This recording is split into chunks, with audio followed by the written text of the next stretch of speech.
All party Rajendra గారు వారి సందేశం కోరుచున్నాం. సభకి నమస్కారం. నేను ఇందాకే అన్ని విషయాలు మాట్లాడాను, కానీ మళ్ళీ నాకు సెకండ్ ఎంట్రీ ఎందుకు ఇచ్చారో తెలియదు, కానీ దీన్ని మాత్రం నేను వేరే రకంగా ఉపయోగించుకోవాలని చెప్పి అనుకుంటున్నాను. ఏమిటంటే నాకు ఒక మహద్భాగ్యం కలిగింది, మీకు ఎవ్వరికీ కలగనటువంటి భాగ్యం, మీరెవరు కూడా ఊహించినటువంటి భాగ్యం నాకు కలిగింది. ఏమిటంటే స్వయంగా మీ అందరూ చంద్రబాబు నాయుడు గారు ముఖ్యమంత్రి అవ్వాలని చెప్పి ఓట్లు వేయించితే నన్ను గెలిపించడానికి మా ముఖ్యమంత్రి గారికి నాకు ఓటిస్తున్నటువంటి ధన్యజీవుని నేను.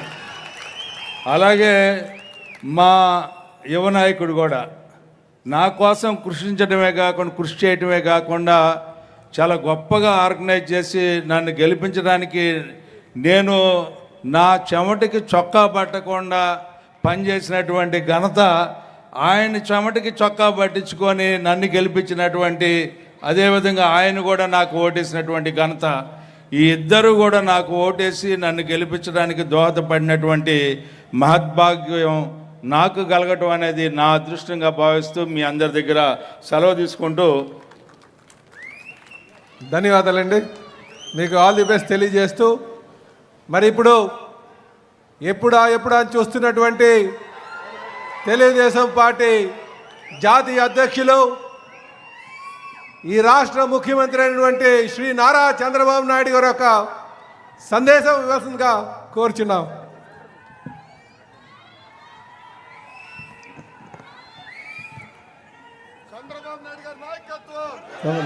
చంద్రబాబు నాయుడు గారి నాయకత్వం, చంద్రబాబు నాయుడు గారి నాయకత్వం, చంద్రబాబు నాయుడు గారి నాయకత్వం.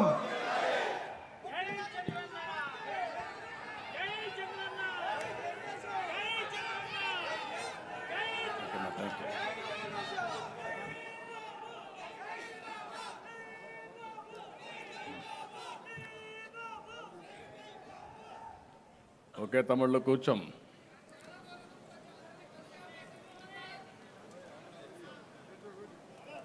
ఈరోజు ఎన్డీఏ తరపున మనం విజయోత్సవాలు చేసుకుంటున్నాం. 9 నెలల్లో వచ్చిన ఎన్నిక ఓసారి